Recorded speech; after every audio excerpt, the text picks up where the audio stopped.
வணக்கம். நான் உங்கள் எலிசன் பார்வேந்தன், மக்கள் எழுச்சி கட்சியினுடைய நிறுவன தலைவர். இப்போ ஆட்சி அமைப்பதற்காக 108 இடங்களோடு கூட நடிகர் டிவிகே தலைவர் விஜய் ஆட்சி அமைப்பதற்காக முயற்சி எடுத்துக் கொண்டிருக்கிறார். 2 வாரங்கள் எங்களுக்கு அவகாசம் வேண்டும் என்று ஆளுநரிடத்தில் கேட்டிருக்கிறார்கள். சரி, நான் என்ன கேட்கிறேன், விஜய் ஆட்சி அமைப்பது சிறந்ததா?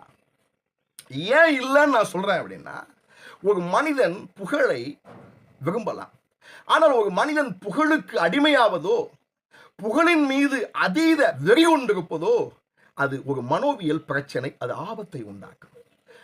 அது இவருக்கு விஜய்க்கு இருக்கு அப்படிங்கிறத அவர் நிரூபித்து காட்டியிருக்கிறார். எப்படி நீங்க கேட்கலாம்?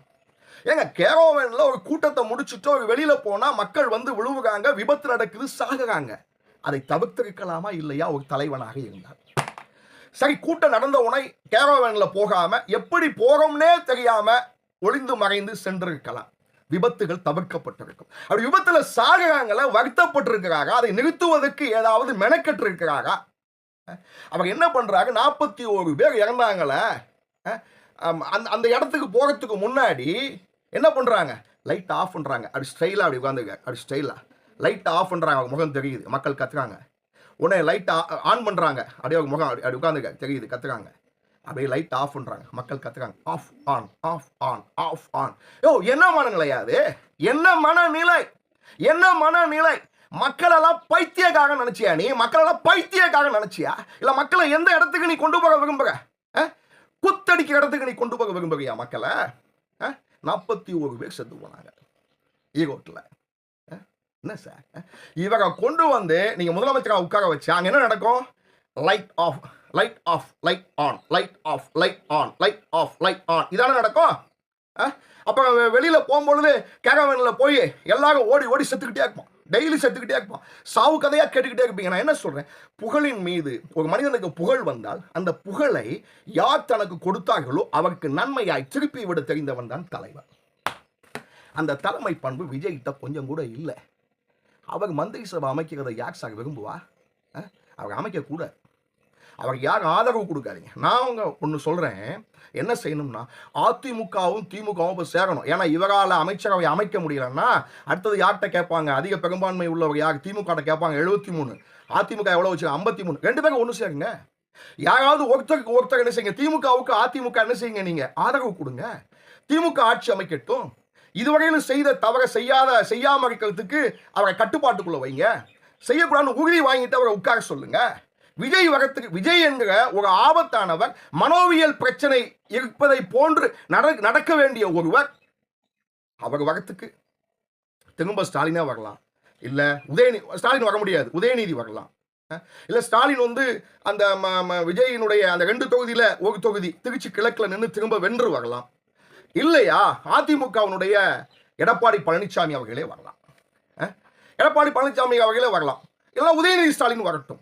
விஜய் வரக்கூடாது, அவ்வளவுதான். நீங்க கேட்கலாம், அதிமுக திமுக ஒன்று சேர முடியுமா? எம்ஜிஆர் அவர்கள் தன்னுடைய கடைசி காலத்துல தன்னுடைய கட்சியை திமுகவோடு இணைத்து விட வேண்டும், கொடி யாருக்கு, கட்சி யாருக்கு, ஆட்சி யாருக்கு, இதெல்லாம் பேசினாங்க. கியாபே விஸ்வநாதம் என்பவர் அந்த பேச்சுவார்த்தையில ஈடுபட்டார். இது வரலாறு இருக்கு. அதுக்கப்புறம் ஜெயலலிதா அவர்களுடைய தலையீடுனால அது முடியாம போச்சு. ஆனா எம்ஜிஆர் விரும்பினார், கடைசி காலத்துல எப்படியாவது தன்னுடைய கட்சியை கொண்டு போய் திமுகவோடு இணைத்து விட வேண்டும் என்று விரும்பினார்.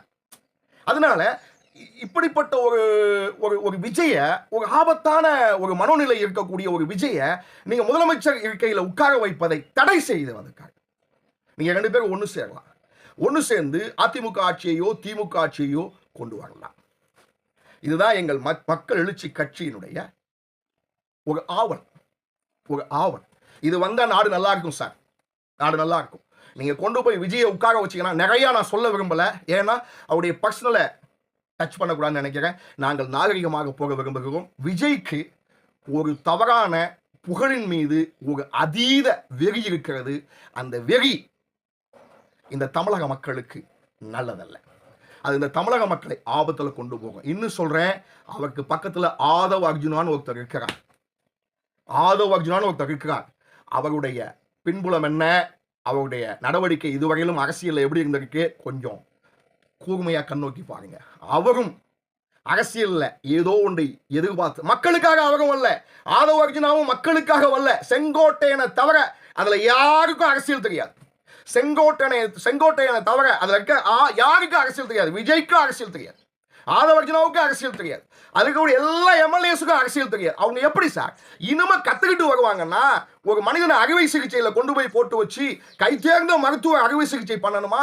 கத்துக்கக்கூடிய மருத்துவரை கொண்டு போய் அறுவை சிகிச்சை பண்ண வைப்பீங்களா? இந்த 5 வருஷத்துல தமிழ்நாட்டை கொதறி போட்டுற மாட்டாங்களா? விஜயினுடைய தலைமையில் வரக்கூடிய ஒண்ணும் தெரியாத எம்எல்ஏக்களும் ஒன்னும் தெரியாத விஜயும் தமிழ்நாட்டை கொதறி போட்டுற மாட்டாங்களா அந்த 5 வருஷத்துல? சார் நீங்க அதாவது அவங்க ஊழல் பண்ணாங்கன்னு சொல்லி தான் நீங்க எதிர்பார்க்குறீங்க. ஒண்ணுமே தெரியாது சார் இவங்களுக்கு. அவங்களாவது ஊழல் தான் பண்ணாங்க, இவங்களுக்கு ஒண்ணுமே தெரியாது சார். ஒண்ணுமே தெரியாது. தமிழ்நாடு தரமட்டமா போயிடும் சார். தமிழ்நாடு தரமட்டமா போயிடும்.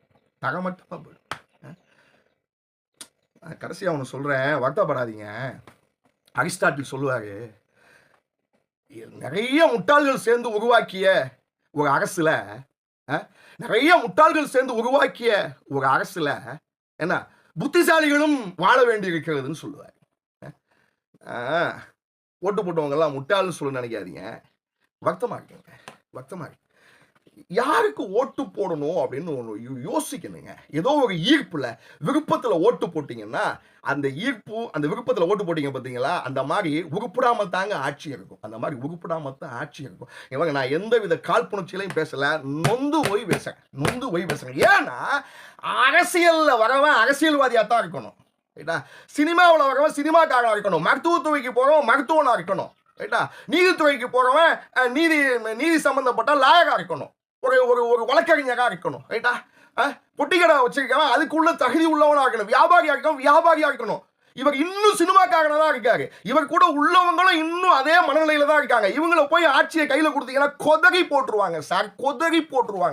ஆள தெரியாது சார் இவங்களுக்கு.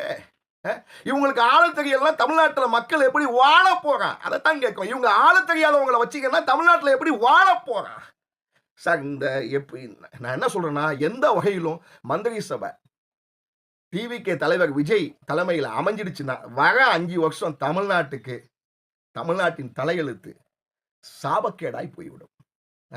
அதிமுகவும் திமுகவுக்கும் நான் என்ன கேட்கறேன்னா, நீங்க 2 பேரும் ஒன்று சேர்ந்து எப்படியாவது மந்திரி சபையை நீங்க அமைங்க. உங்ககிட்ட அதிக இடங்கள் இருக்கு. நீங்க 2 பேரும் ஒன்று சேர்ந்து தயவு பண்ணி அமைங்க. இந்த தமிழ்நாட்டை காவந்து பண்ணுங்க. எங்களுக்கு ஒன்றும் திமுக மேலாம் அபிப்பிராயம் இல்லை. இப்ப இருக்கக்கூடிய 3 பேர்ல விஜயை விட அதிமுக பெஸ்ட். நாடு நலம் பெறும். நன்றி, வணக்கம்.